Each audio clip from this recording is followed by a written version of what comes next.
जय Jagannath YouTube family. Shravan मासरे फूलकोबी आलू झोल करतु एमती टेस्ट लगे जो मटन खाइला भाई आपन को लगे थे एमती बनातु।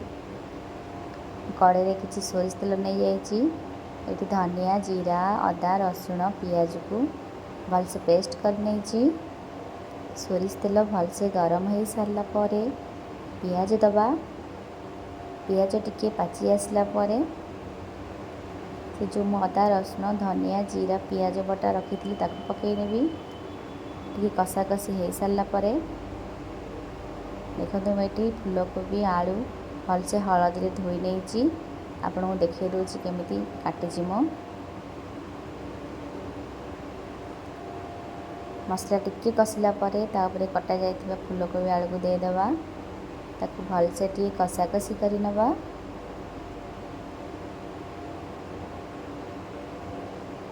ऊपर टिके हलदी गुंड लंका गुंड लुण पकई भलसे कषिबा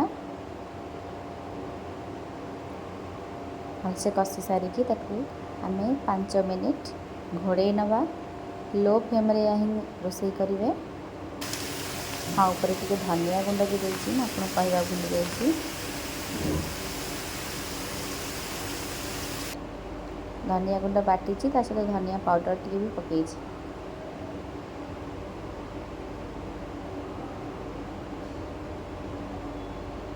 भलसे कषि सारा 5 मिनिट घोड़े नवा।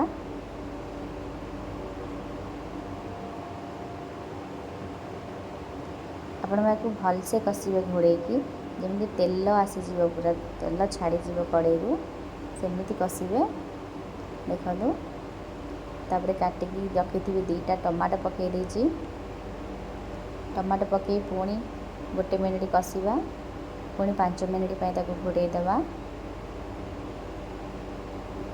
गैस पूरा लो कर सब करवा।